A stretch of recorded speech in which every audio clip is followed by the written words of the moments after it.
Kaya, ano na lang tayo, work, work, work, work. Di ba?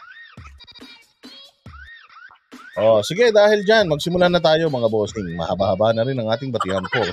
Hindi, maiklian lang natin yung ating live ngayon. Meron lang akong gustong iano sa inyo. Ipakita sa inyo Ayan. So hinaan ko lang itong ating background music dahil kinakopyright tayo dyan sa News 60 na yan. Anyways, magandang gabi po mga bossing. Ito na naman po si Boss Dada at tayo na naman po ay magkukwentuhan ngayong gabi. Meron lang tayong mga maliit na naisip-isip nitong mga nakaraang araw.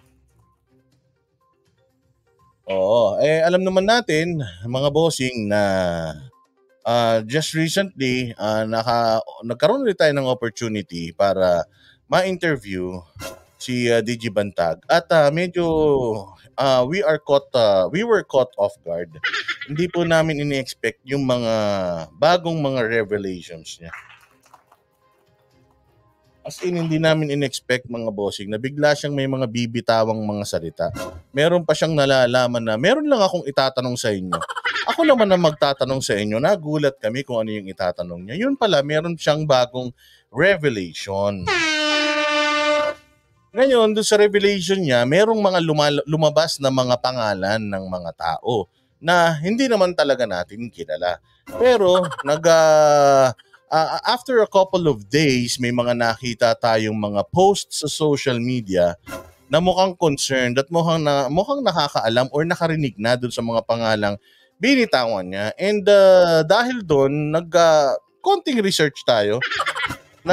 Tingin-tingin tayo ng mga information na available po sa social media, both Facebook and YouTube. At tinignan natin, sino ba itong tao na to?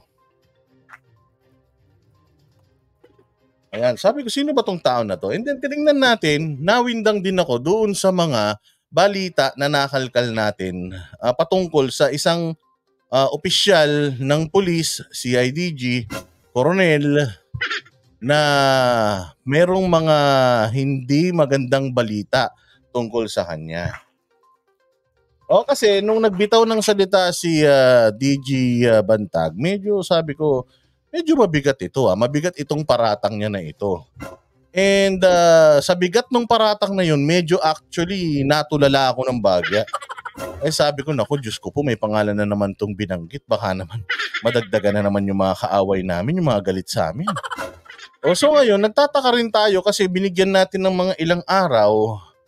Tapos, hindi nabigyan itong balita na to, itong revelasyon na ito, hindi nabigyan ng oras or panahon ng mga media outlets para ibalita. So, yung expose na naman ni DG Bantag ay tila mo parang wala, pumasok dito, lumabas dito.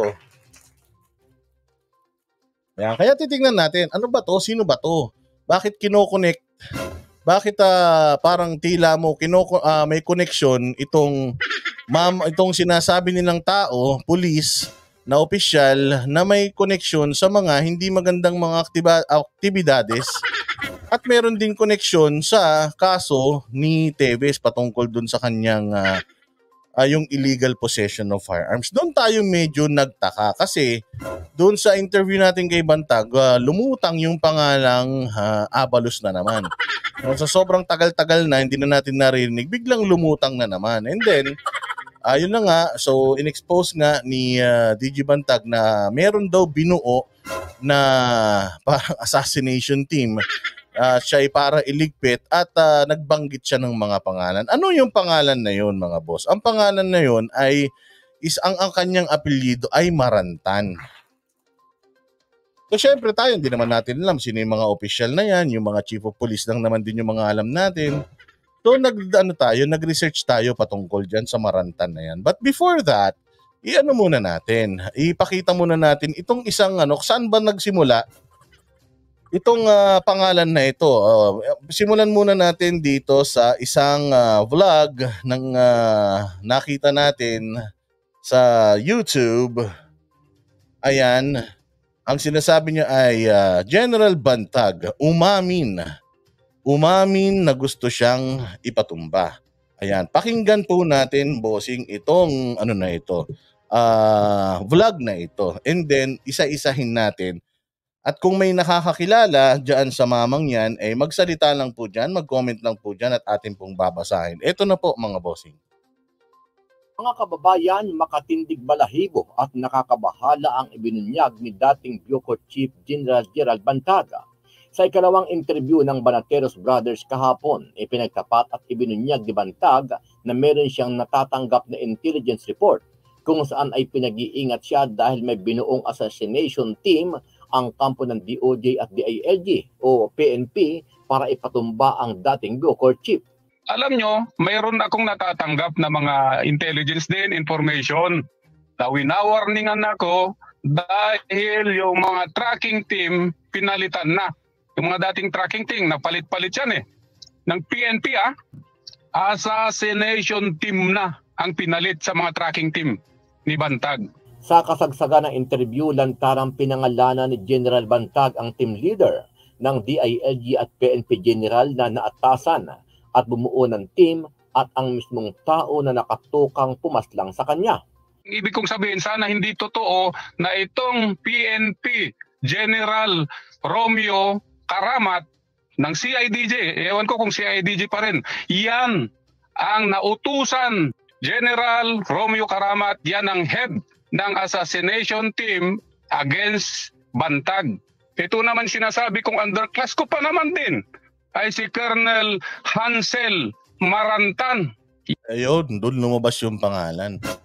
As in, binigkas niya, si IDG Hansel Marantan. Yung si Karamat, naririnig na natin. Pero yung Marantan, medyo parang, oy, bago to So, kaya yun, doon natin unang narinig yung pangalan na yan. Yan ang team, assassination team na naka-duty para patayin ako. Yun ang problema. So, meron daw nakarating na information kay DJ Bantag na siya daw ay plano nang ipapatay. Di umano sabi niya. So, siya daw ay plano nang ipapatay and then lumutang nga itong mga pangalan na ito and the more na mas lalo siyang mas lalo siyang talagang magkakaroon ng reason na hindi sumuko at magpakita kasi meron na daw according to his intel meron ng mga tao na binuo or grupo na binuo para ipatumba siya. So, syempre, ikaw ba susuko ka ba naman ng ganyan? 'Di ba? Susuko ka ba naman kung may plano na baka mamaya pasuko ka na. Tapos biglang i-intercept ka ng grupo na 'yan, tapos sabihin nanlaban ka. 'Yun ang sinasabi niya. Ano ang masasabi mo dito, kabayan? Ito na kaya ang dahilan kung bakit nagiging tahimik na itong si DILG Secretary Abalos dahil may masama silang plano kay General Gerald Bantag.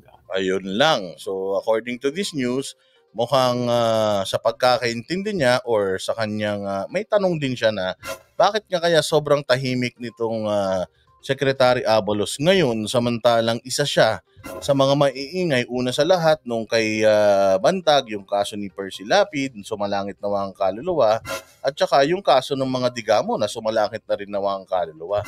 Oo, so kita mo yung nakikita niyo yung yung connection na isang tao, parehas na kaso, tapos parehas yung style. Sama-sama nating panuorin ang buong video at pakicomment nyo po ang inyong mga reaksyon at sariling opinyon. Yan, so yan yung video niya. Siya ay nagtatanong na sino kaya ito? Ayan, kaya putulin natin dyan and then ipakita naman natin mga bossing yung kay Coach Oli naman. Ayan, ipakita naman natin boss yung kay Coach Oli na live stream niya nung nakaraan at kanya rin na itapik itong tungkol dyan kay Marantan na yan. O, ito, play natin Sana hindi totoo na itong PNP General Romeo Karamat ng CIDJ, ewan ko kung CIDJ pa rin, yan ang nautusan kuno. Yun ang nakarating sa akin, hindi ko pa alam kung totoo hindi. General Romeo Karamat, yan ang head ng assassination team against Bantag. At ang kasama niya dyan, na pinakabata niya, ay underclass pa namin. Sana hindi nga totoo, sabi ko. Sinasabi ko lang ito para kung marinig nila, magpaliwanag sila. Ngayon kung hindi sila magpaliwanag, baka totoo. Ito naman sinasabi kong underclass ko pa naman din ay si Colonel Hansel Marantan. Yan, okay. Karamat, di umano, at Marangtan.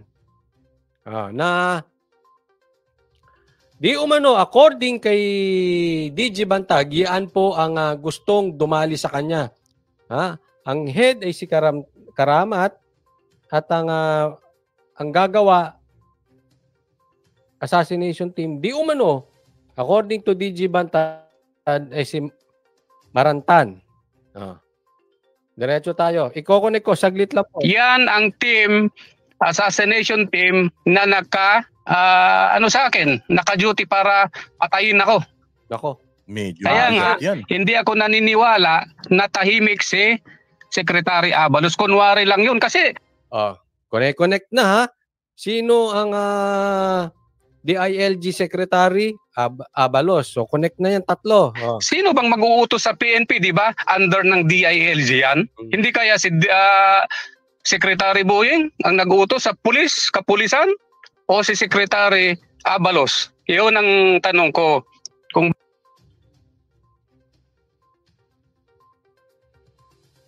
bakit tahimik o tahimik bang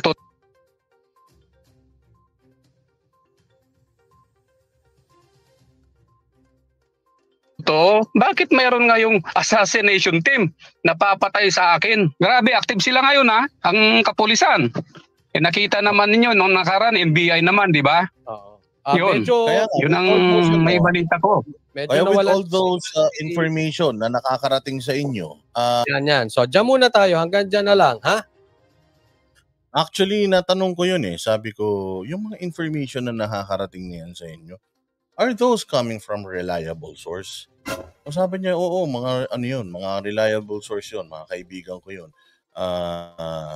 Binigyan na nila ako ng babala na talaga mag-ingat kasi matindi itong mga tao na ito. Yun ay according to DJ Bantag.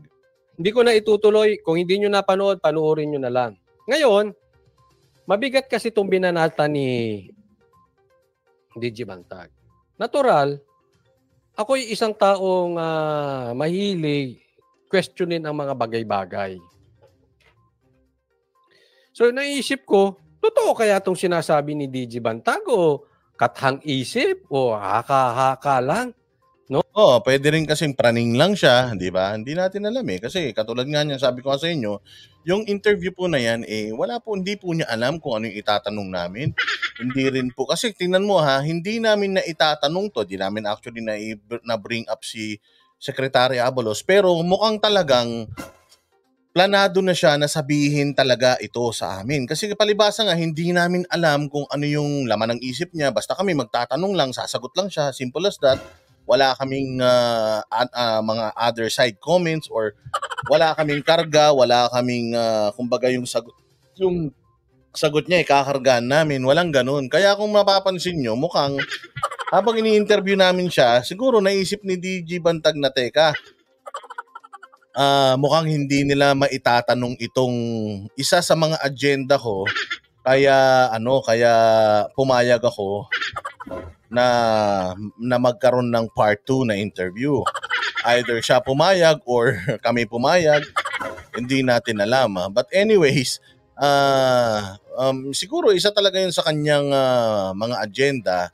Nung nalaman niya na may mga ganun na, siguro kaya nagsalita siya ulit. At sinabi nga niya na, may tatanong ako sa inyo, ako naman magtatanong. Kasi nga nakikita niya na mukhang hindi namin may tatanong yun. Una sa lahat, dito mo malalaman na yung interview na yan ay walang karga. Itong interview na ito ay walang mga advanced questions. Kasi tingnan nyo, saka naman makakita ng interview na yung interviewer, tinanong ng interviewee. Hindi ba? So, dyan nyo makikita na talagang organic yan, interview na yan. Wala po yan kahit na ano. So, na-curious ako. Alam nyo kasi, ako ay mahilig tumingin sa pattern ng isang tao. Pattern. Halimbawa, ang isang tao ay hindi basta-basta paggising niya, kinabukasan rapist na yan. meron muna yung mga maliliit na pagkakamali, palaki ng palaki. Hindi yan biglang magiging kurakot. Meron niyang pinagdaanan. Lagi akong nakatingin sa pattern. Tinitingnan ko. Sabi ko sa inyo, di ba? Pati sa pagboto, tingnan nyo yung pattern. Yung tao ba ay bilis kilos? Yung tao ba ay mahinang nilalang? Yung tao ba ay totoong leader? Paano natin malalaman? Tingnan natin yung mga nakaraan. Okay, so ganyan ako lagi. Para makita ko, totoo ba yung sinasabi ni Bantag? Ako na-curious. Tinitingnan ko syempre pattern. Kasi baka mamaya, syempre, hindi natin masisi si Bantag. Talaga mahirap pinagkakaisahan siya. Alam kong nararamdaman niya yun. So merong sakit sa puso niya. Kahit ako yun masasaktan ako. Baka mamaya, matitino naman tong mga taong ito, nami-misinterpret lang niya o nagkaroon ng masamang may nagbigay sa kanya, nagbulong ng mali. Diba? So, hindi ako nandoon para maghusga. Ang maghusga niyan, kung magkakaroon ng kaso, ay ang Korte Suprema. Ang Korte po, husgado po, hindi ako. So, sinabi ko lang sa inyo, I always look at the pattern. Lagi akong, hindi ako basta-basta naniniwala. Tinitingnan ko muna. Yes, actually ako din. Nung narinig ko yung mga yan, sabi ko, kasi syempre, alam mo na alam mo na si Bantag, syempre nga dahil nagtatago siya, so pwedeng praning na siya or pwedeng, alam mo yung super stressed, kaya kung ano-ano na rin pumapasok sa isip niya or baka yung mga nasa paligid niya, kung ano-ano din yung pinararating na information sa kanya and siguro nga dahil nga ikaw ay wala kang laya, di mo nagagawa yung mga gusto mo, so bored ka sa buhay, madali kang maniwala. So yun ang una kong iniisip, sabi ko sino kaya to, ano kaya to, kaya it took me how many nights thinking about it. Sabi ko yun, medyo delikado kasi yung kanyang inilabas na yun kasi parang lumalabas kung gumagamit na sila ng mga, usually ang ginagamit para sa mga assassination team is yung mga hitman, pero this time according to DG Bantag nakarating sa kanyang panig na mismong pulis ang bumuo ng assassination team. Yun ang nakakatakot. Bakit na-weaponize or nagagamit yung ating mga otoridad na dapat nagsisilbi sa mga bayan, sa mga taong bayan at sana ay pumuprotekta. Pero bakit ganun? Parang medyo alarming talaga ito. Kaya nga nagtataka ako, itong expose na to, as alarming as this, hindi to lumabas sa media, kaya tayo na ang magsasaliksik. Ngayon, meron akong gustong ipakita sa inyo. Eto. So, chinek ko yan. Sino ba yung Marantan na yan? Ultimo si Coach Oli, well-researched na yan. Wala siyang idea about this certain Marantan. Si Colonel Marantan, baka pwede natin marinig. Si Colonel yung nag-grade sa Wala, 10. Ayun, so si Colonel yung nag-grade doon sa mga Teves, doon sa yung illegal possession of firearms case ni Congressman Teves. So ito, actually, a few months back, napatawag ito si Marantan sa Senate at natanong patungkol doon sa operations nila dyan sa illegal possession ng mga Teves. Ano bang status sa ground doon bago ka pumasok, Colonel? Ayan. So, ang lumabas sa search... Ayan, napakalinaw. Hansel Marantan. Pinangalanan ni Bantag yun as Hansel Marantan. Police Colonel Hansel Marantan. And this is Hansel Marantan, that is a colonel. So, assumingly na Bantag is talking about this same person, itong nasa screen ni Coach Oli ngayon. Search ko, eto si Marantan. Ngayon, hindi ko alam kung eto ba yung tinutukoy ni DJ Bantag or ibang Marantan. Tandaan natin maraming marantan. Kasi nga doon sa PDL, nagkamali-kamali dito sila Boying sa mga apelyido. Iba yung sinasabi ni Bantag, iba yung parang nahuli. 'Di ba? Iba yung magkaiba. Okay? So, hindi ko po alam kung Well, correction, Coach Oli. Ang nagkakamali lang po sa pangalan, DOJ. Hindi po nagkakamali si DG Bantag sa pangalan, as far as I know, sa mga naririnig ko natutunghayan ko, mukhang ang isip ni Bantag ay presko pa. Sinabi niya Coronel, CIDG, Hansel Marantan. Siguro naman, iisa lang ang Coronel na Hansel Marantan sa PNP. Lalo na sa CIDG. Specific CIDG daw O sige, tuloy natin. kung the same person.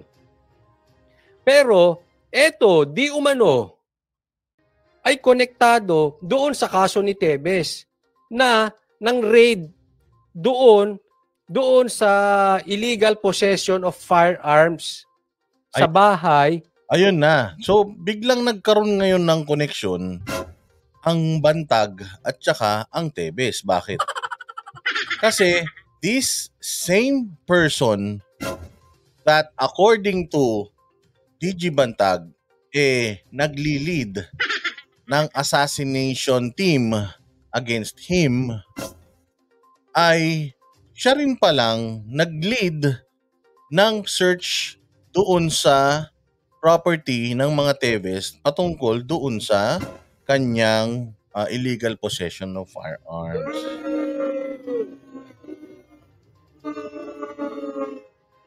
Ayan. So, yun ang doon. Yun ang nakakapagtaka ron. And ano yung mga common denominator?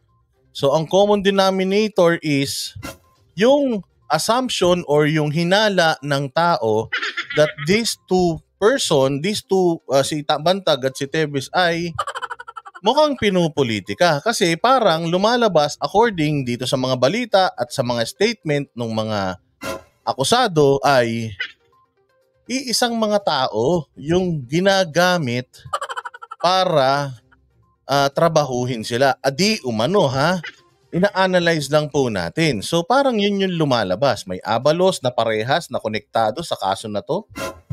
Tapos may Marantan na parehas na naging konektado sa both cases. Tapos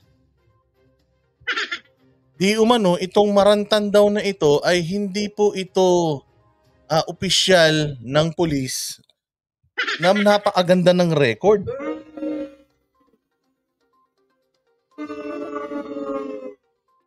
Ayan, hindi po maganda ang record nitong tao na to. Kaya medyo magdududa ka talaga sa kanyang karakter dahil meron po siyang mga history ng mga di umano parang hindi magandang mga gawain sa PNP. Taka-taka naman ako.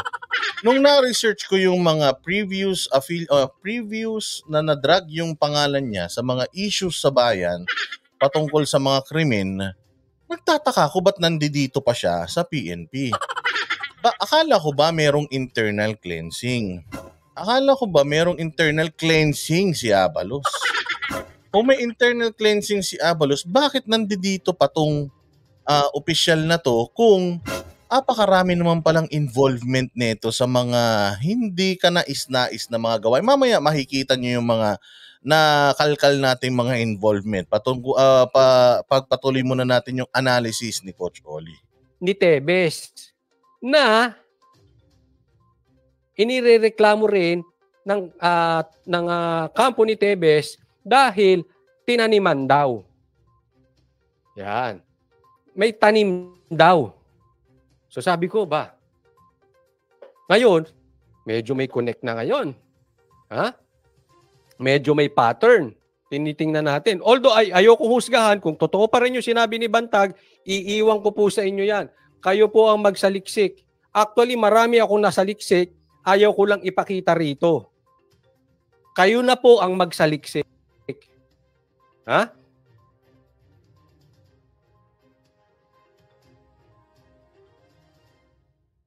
Kasi baka mamaya masabihan ako bias ka.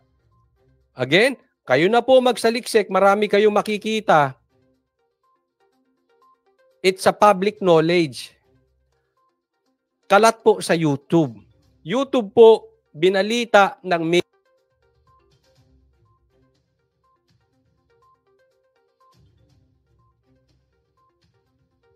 mainstream media. Ayun, palakpakan natin. So, yun naman yung masasabi natin patungkol dyan sa ano ni Coach Oli, yung kanyang expose na, hindi naman expose, pero yung kanyang analysis. Okay, this is not an expose, this is an analysis. Kasi kami pong mga banateros, we just analyze kung ano lang yung mga balita na nakikita namin, tinitingnan lang namin kung ano yung mga posibleng koneksyon. Ngayon, kung kayo po dyan, meron po kayong nakikita na hindi, baka ganito, ay hindi, baka ganyan. Ilabas nyo po dyan para mapag-usapan natin. Again, kami po ay hindi nandito para sirain yung kredibilidad nitong tao na ito. Kasi po, kami po ay narinig lang po natin yung pangalan niya and bilang isang miyembro ng media, tayo po ay somewhat nag-check.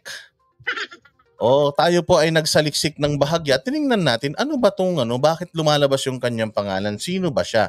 Ano ba yung kanyang mga na-involvan? So, ito mga bossing, ito yung mga iba sa mga nakita nating mga balita. Ayan ito ipapakita ko sa inyo mga bossing ha.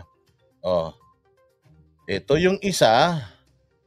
This was 10 years ago. Ayan, sabi, Atimonan rub out. May nangyari daw dyan sa may Atimonan, Quezon na parang rub out. Alam niyo naman nangyari, una ko narinig yung rub out na yan sa Kuratong Baliling. Batang-bata pa ako noon.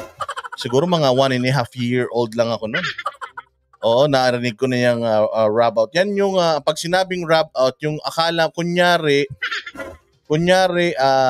entrapment operation, yun pala tinrabaho nila yung mga tao din nila, parang gano'n. No? Pakinggan ninyo itong balitang to. Buhay pa si buhay pa si Mike Enriquez, sumalangit nawa ang kaluluwa. National Bureau of Investigation na tinatawag na rub out and hindi shoot out yung naganap sa Atimonan, Quezon nitong So according to the NBI, 10 years ago, kinumpirmang rub out ang nangyari sa madugong checkpoint sa Atimonan. Rub out. At kinumpirma ng NBI na rub out. Sino yung mga involved na mga tao dito ha? Sige. Pero ang punot dulong umano nun, illegal na sugal na weteng. Ako po, ito ang nakakakaba dyan. Tingnan mo ha, sinabi illegal na sugal at weteng. Illegal na sugal. Ano ba ang sabi ni Congressman Teves kung bakit ginagawa daw sa kanya yung mga yan? Dahil din po sa illegal na di umano sa sugal. Na yung sugal, dating siya may hawak, gustong makuha ng mga kalaban niya. Kaya ngayon, ayan, sila na may-ari ng mga pasugalan. Ng mga sugal na legal naman daw. Diyan sa probinsyang dating sinasabi nila na pag-aari or nasa kapangyarihan or nasa under the influence of Congressman Teves. So itong rub out na to, way back, ang ugat, weteng. Weteng. Anak ng weteng, Diyos ko po. So doon mo ngayon makukonek-konek. Teves, sugal, yung reason, sabi niya. Tapos ito, rub out, tapos sugal. Parang may pattern talaga. Katutog si Lea Manyalak del Castillo. Away sa weteng ang lumalabas na motibo sa pagpatay sa 13 tao sa Atimonan, Quezon noong Enero. Base sa investigasyon ng National Bureau of Investigation o NBI, hindi shootout kundi rub out ang nangyari. Ginawa raw ni Superintendent Hansel Marantan ang operasyong tinawag na Coplan Armado para patayin ang grupo ni Vic Siman na matindi raw nitong kakumpetensya sa weteng sa Laguna. Ayan, tinan mo. Anong nangyari sa matinding kalaban sa weteng? Rest in peace. Si Teves di umano kaya hindi umuwi sa Pilipinas dahil meron daw threat sa buhay niya dahil sa sugal, sabong. So parehas na sugal.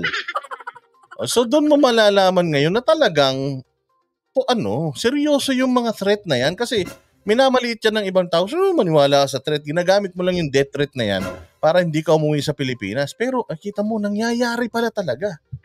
Ito delikado, hindi ba? Sinasabing si Marantan ang protektor ng gambling lord doon na tinawag na si Katita.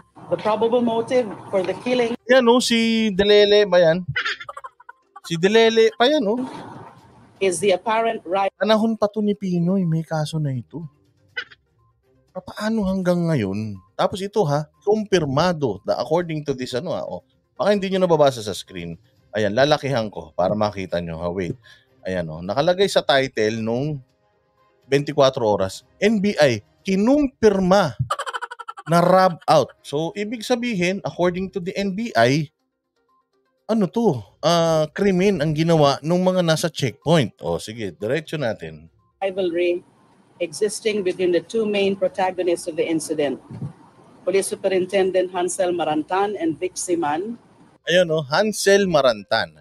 Police Superintendent Hansel Marantan. So that was what? Sa Atimonan, Quezon rob out, checkpoint rob out. It was confirmed by the NBI. How come this person is still here? Nakakatakot naman yan. Nakakatakot naman na may mga kasong ganito yung mga opisyal natin sa kapulisan. Ako medyo kinakabahan din ako dito. Sabi ko, ito topic ko kaya to, hindi kaya lumiit ang mundo ko rito. Kaya lang kung hindi naman natin to itatopic, nasan yung prinsipyo natin?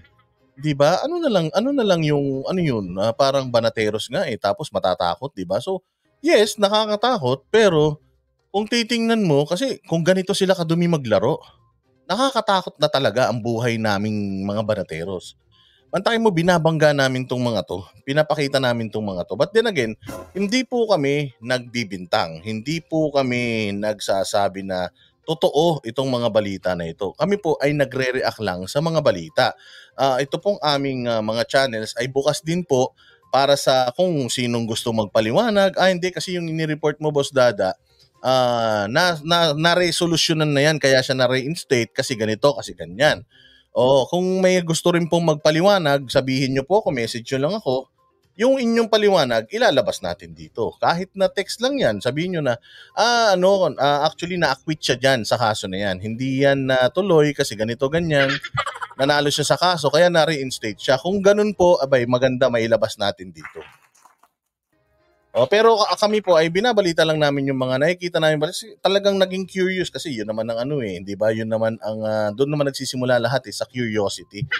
Na-curious lang kami kasi nga biglang lumabas yung pangalan na to. And then when we research, even you guys, if you go to YouTube and look for the name of the person, lalabas lahat yan. Mapapanood ninyo ng walang restrictions.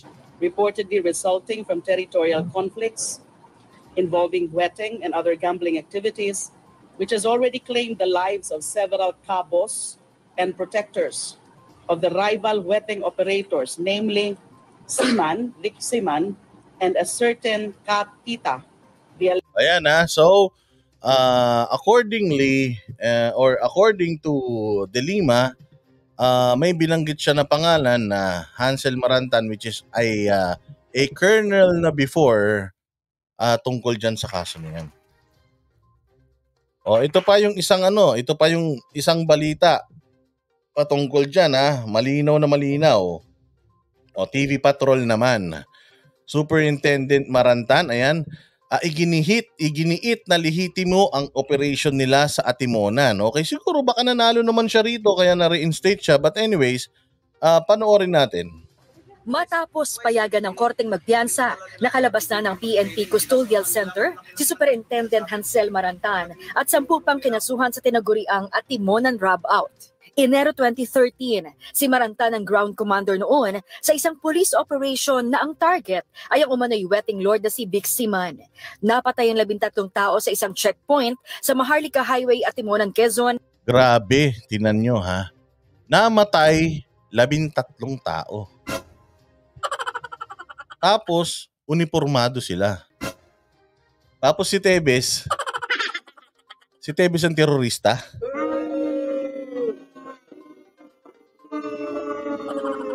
Yun ang nakakapagtaka, Kasi sabi nila, di ba act of terror yan? Hindi ba? Sabagay, wala pang anti-terror bill nun, kaya siguro. But anyways, yun lang yung mga malaking question mark na ang bilis nilang no? Ang bilis nilang nag-decide patungkol sa designation ng pagiging terorista ni Teves, pero yung mga uniformadong mga official pa man din, nasa active na serbisyo pa. Tapos may mga ganito katinding kaso. Ay Diyos ko po, nakakatakot talaga, ewan ko ba. As so much as gusto nating or as much as we want to trust the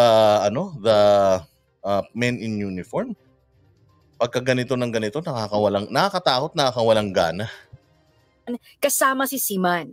Sugatan din noon si Marantan matapos umano siyang unang paputukan ng grupo ni Seaman. Sa imbestigasyon ng NBI, ambush at hindi shootout ang nangyari.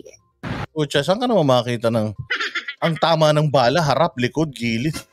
Anyways, let's leave it to the experts. So, pinapakita ko lang yung balita para lang makilala nyo sino ba yung Hansel Marantan. Kasi wala tayong idea, di ba? At least ngayon, meron tayong idea.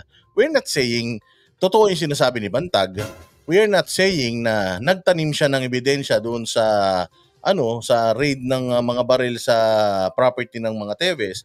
Pero ito pong live stream na to is just for you to have an idea who's this person na lumulutang ngayon. I know better than anyone else dito sa Atimonan case. Alam na nila yan na it was a legitimate operation. May 4 na taon ang itinagal ng bail hearing ni Marantan at 10 iba pa. We've been incarcerated for 4 years. Tapos alam naman namin on the very start of the case na it's not murder. So there's no rub out here. You just imagine 4 years just for the petition for bail. Bahala na kayong mag-isip dyan. Itinanggi rin niya ang paratang na siya ang mastermind sa pagpatay kay Seaman. Wala rin daw maipresentang testigo ang prosekusyon na makapagsasabing sa panig ng mga pulis nang galing ang unang putok. Ayon kay Marantan, walang ipinag-iba ang naranasan nila noon sa nangyayari ngayon sa mga pulis na nagsasagawa ng operasyon sa Oakland Double Barrel. Kung minsan, mas kinakatigan umano ang mga kriminal. Okay, so ayun, yun yung isa, mga bossing. Tumagal pala yung kaso na yan. And according to them, yung prosecution team naman daw, wala daw proof na ang nagsimulang nanggaling yung putok sa mga police, and wala rin proof na nagsimula yung putok galing sa loob ng sasakyan sa checkpoint. So yan yung isang balita. Again pinakikita lang po natin yung balita. Please don't get us wrong. We are not trying to we are not inciting something. It's up to you mga tagapanood whether kayo po ay ano po yung inyong tingin dito sa mga nagaganap. Tayo po ay naghahatid lamang nitong mga available naman ng balita sa YouTube, di ba? Ayan, so ito naman yung kaya sa UNTV naman, yung kaya Mar Rojas, si Mar Rojas naman to si DILG Mar Rojas naman ang nagsalita patungkol din sa kaso na to. Nais mabatig ni DILG Secretary Mar Rojas ang background ni Superintendent Hansel Marantan. Bunso dito ng pagkakasangkot ng opisyal sa mga marahas na barilan sa nakalipas sa 7 taon. Pinakahuli sa mga ito. Yun marahas na barilan sa loob ng 7 taon. Ay membro ng crime group ang napatay doon. Hinihiling ni Rojas sa PNP na repasuhin ang career records ni Marantan. So hiniling ni Mar Rojas before na repasuhin. When you say repasuhin, does it mean i-reviewin, ganon? O repasuhin or reviewin yung background nitong Marantan. Ang tanong, Mar Rojas, ano na nangyari nung nirepaso nyo? Ano na nangyari nung nireview nyo? Yun ang dapat nasagutin nyo dyan. Ayan so si Mar Rojas yan. Ipinagtataka ng kalihim ang pagkakapromote kay Marantan. Sa kabila ito. Nagtataka daw siya dahil bakit na-promote yan? Sa dami-dami ng mga na-involve yan na mga kaso, paano na-promote yan? Yun ang tanong ni Mar Rojas. Inuulit ko lang. Ang mga kontrobersyal na kinasasangkutan nito. Ilan sa mga ito ay ang pagkakapatay sa umano ay miyembro ng Valle Verde Carnapping Gang. But hindi lang pala yung rob out di umano yung sinasabing kaso ng rob out sa Atimonan, may Valle Verde Carnapping Gang pa pala siyang nadali rin Naku po. 2005. Ang operasyon laban So 2005 up to yung sa Atimonan. So ay naku, Diyos ko, nakakatakot to. sa Alvin Flores Robbery Group kung saan 11 ay kabilang ang seaman na si Alfonso de Vera at 7 taong gulang na anak na babae nito. Opo, yun yung sinasabi nating act of terror. Kasi, tingnan mo may babae pang nadamay, meron seaman, naku po. Palakpakan natin yung mga balita na yun. Available pa po yan sa ngayon sa YouTube. O ngayon, ano pa, yung mga recently na kina-involvean niya na kaso. O eto naman yung isa iano natin. Ipapakita natin O ito naman yung recently lang. O ayan, recently mga bossing, iano natin, lakihan natin para makita nyo. Ayan. So recently, March 17, PNP CIDG Director Brigadier General Romeo Caramat Jr. announced that he relieved 13 personnel of CIDG NCR, including its head, Colonel Hansel Marantan. This action was taken in connection with allegations that the officers committed hulidap against a group of Filipino-Chinese businessmen on March 13. Karamat ordered the relief of Marantan, 2 other senior officers, and 10 NCOs after he learned about the complaints of robbery extortion from the businessmen in Pasay City. According to the complaints, CIDG personnel reportedly took expensive items such as Patek Philippe watch, a Richard Mille watch, an expensive jewelry, a LV bag, and as a vault containing 3 million cash. 13 of the businessmen were arrested and brought to CIDG NCR but were released after they gave money to the operatives. The CIDG NCR allegedly extorted 10 million from the group. Ayan, makikita nyo, ayan, alam nyo ba yung relo na yan, itong relo na to, yung may frame na kulay dilaw, yung Richard Mille, ang mahal niyan. Alam niyo kung meron kayong kaibigan na may 3 Ferrari at saka mayroong mansyon sa Ayala, Alabang. Alam niyo ba na yung 3 Ferrari niya at saka yung isang mansyon niya kasing presyo nitong Orelos na to? Oo, alam niyo ba na sabi nga nila ang taong naka Rolex mahirap pa daw yan. Kasi daw yung mga tatagang bilyonaryo hindi na daw nagro-Rolex yan. Ayan na yung mga relos nila. Patek Philippe at saka yung Richard Mille na relo. Diyos ko po, yan lang mga relos na yan talaga naman. So ayan yung just recently. And then, i-check naman natin yung iba pang mga balita. Ayan din pala yun, okay. Tapos ito naman, yung balita ng UNTV tungkol dyan. Kasi yung Facebook post, ito po yung mismong balita ng UNTV tungkol sa kaso na yan. Philippine National Police Criminal Investigation and Detection Group or PNP-CIDG Director, Police Brigadier General Romeo Caramat orders the relief of 10 police non-commissioned. Sabi nito ni PUB, who's this? PUB Kentos. Sabi niya, OMG, Patek Philippe. Hindi po yan. Yung Patek Philippe parang ternilyo lang po yan ng Richard Mille. Alam nyo ba na yung Richard Mille ni Pharrell Williams nagkakalaga ng 240 million pesos? Kilala niyo si Pharrell Williams, yung yung alam mo ba pag umorder ka daw niyang hindi daw lahat nakakabili ng Richard Mille na yan. Pag umorder ka daw niyan, 4 na taon daw yung iintayin mo bago ka makakuha.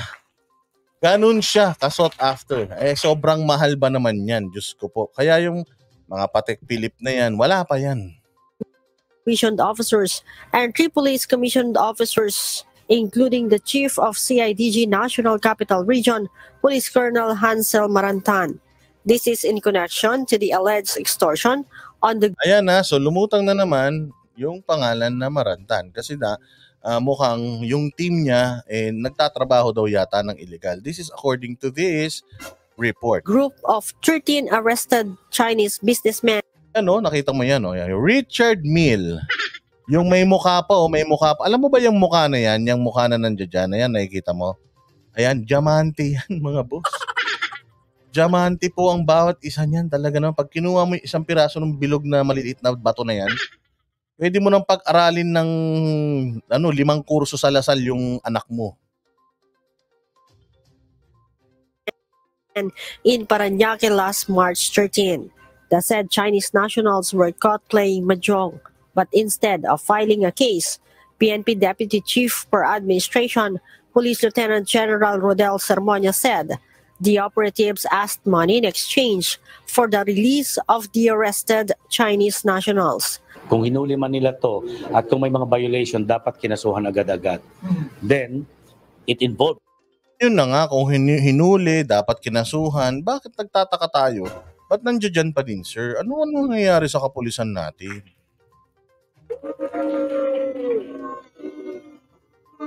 Nakakatakot naman yan, sir. Sana naman wag ganyan. Talaga yung mga mamahaling gamit and big amount of money.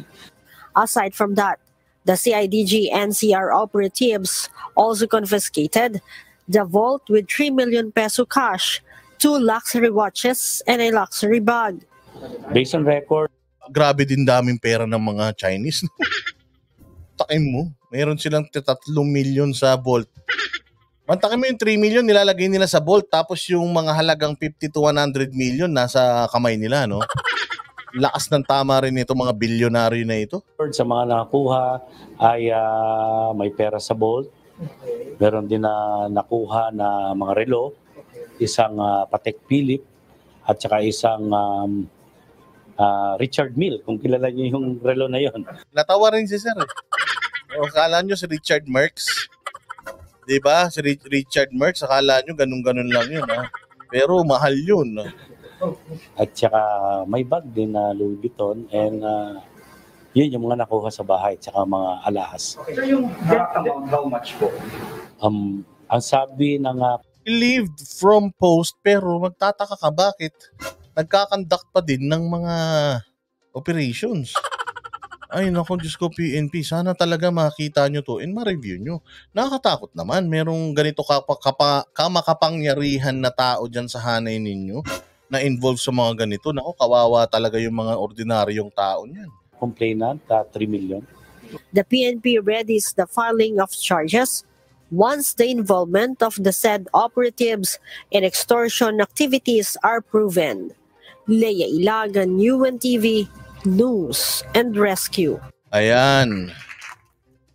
So, ayan mga bossing, yung mga balita patungkol dyan sa di umanong Marantan or Hansel Marantan na sinasabi ni Bantag na underclass niya na di umano ay part nung sinasabing assassination team na binuo daw ng mga according to Bantag ay parang binuo ng nila Marantan ng mga pulis para mag-hunt sa kanya. So ay nako, Diyos ko po, sa totoo lang medyo nakakawindang itong mga balita na ito and ang dami naman palang naging problema nitong mamang ito, ang dami palang naging kaso. Well, ayaw ko pa rin siyang i-judge kasi all those are cases na hindi natin alam kung siya ba'y na-convict or not because again, you are innocent until proven guilty. So kung lahat naman itong mga kaso sa kanya ay not guilty siya, well, he deserves a benefit of the doubt.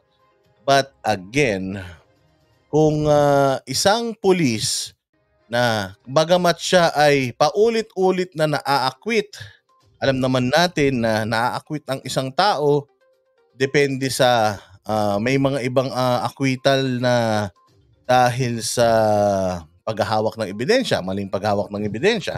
Meron naman sa tagal na umatras na yung mga biktima or natakot yung mga biktima. May mga ganun eh. Pero meron din naman na mga acquittal na talagang wala siyang kasalanan, pinupolitika lang siya, dinidiin lang siya dahil kalaban siya nung mga nakaupo nung mga panahon na yon. meron din naman ganyan. So giving him the benefit of the doubt, or as much as we want to give him that, sa dami ng mga kaso na na-involve yung kanyang pangalan. Tapos ngayon lumulutang ulit yung kanyang pangalan. Ang hirap isipin na walang katotohanan or walang tawag dito, parang walang bilang yung mga panibagong expose na nagpapalutang ng kanyang mga pangalan. Ay, nako. Sabi nga ni The Wonder Boss, Dada, ang mahalaga sa buhay ay peace of mind. Kahit pobre ka, basta wala kang kaaway. Yun nga, ang dami nating kaaway. Paano na yan? Ay, ayun lang mga boss. So, dahil doon, nakita natin yung pattern, nakikita naman natin na parang tila mo, involved din pala siya sa ni Teves, sa mga kaso ni Teves, and then ngayon lumutang naman siya na nag-hunting kay DG Bantag. So isa yun sa mga reason why si DG Bantag ay mukhang ayaw sumuko. Bagamat pinasusuko natin siya, nakita niyo naman yung interview ng Banateros Brothers, di ba? Sinabihan namin siya, ba't di ka pa sumuko? Sumuko ka na kasi. Pero ayaw daw niya dahil nga meron for compelling reasons kaya hindi siya sumusuko. So sana daw maintindihan niyo. But din ako, we still request for DG Bantag to surrender already. But it's always up to him. Tayo naman kaya lang nating mag-suggest, but nasa kanila pa rin yan whether. At saka nagpaliwanag naman siya why not. Hindi ba? So actually, yun lang naman yung ating pag-uusapan ngayon. Para makapagpahinga tayo ng maaga. Magla-live ba si Banat Boy? Anyways, ayun po again, don't misinterpret this topic kasi karapatan po ng tao na malaman sino-sino yung mga na-expose na mga tao. And then mayroon naman po tayong mga kanya-kanyang mga wisdom, kakayahan para mag-research sa mga sarili natin. Tingnan nyo yung mga balita about it and then bahala na kayong humusga whether yung sinasabi ni Bantag na banta sa kanyang buhay ay totoo or hindi. Nasa sa inyo na yan. Hindi ko po sinasabi na totoo yung sinasabi ni Bantag. Hindi ko rin sinasabing hindi totoo. Hindi ko sinasabing sobrang samang tao nito ni Marantan bagamat siya ay merong mga kaso. It's up to sabi nga nila kung totoong meron siyang mga kaso tapos talagang ginawa niya yan, sabi nga natin lagi na sa batas sa mga nabubuhay maaaring kayo ay makaligtas. Pero sa batas, pagka kayo po ay wala na po dito sa mundo ng mga nabubuhay, ay doon po kayo hindi makakalusot. Hindi po kayo makakaiwas sa pang-uusig sa inyo. Ayan. And then, yung pagdating naman po kay Teves, nakita naman natin din yung connection na involved din siya doon. Tapos di umano, according to the Teves camp, na tinaniman lang sila ng baril. Tapos involved siya doon nandun din yung pangalan niya sa mga grupo na nag-conduct nung search na yun. So with all his negative records, it's up to you kung saan kayo maniniwala.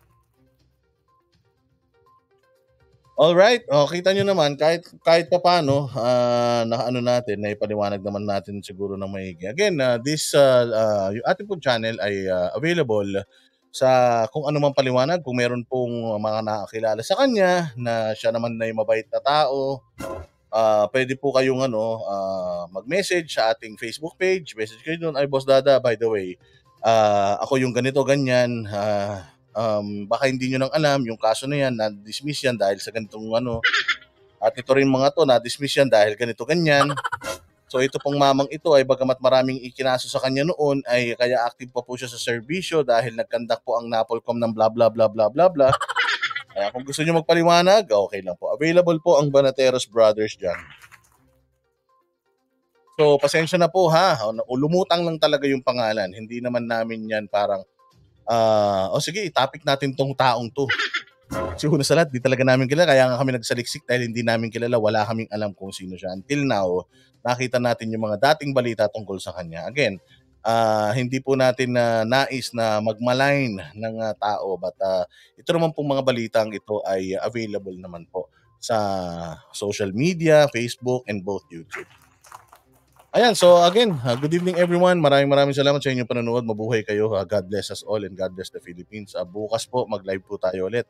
Same time, same channel. Mag-discuss na po tayo ng mga topics na mga trending na topics sa ating bayan. Okay, so good evening and I'll see you again tomorrow. Good night.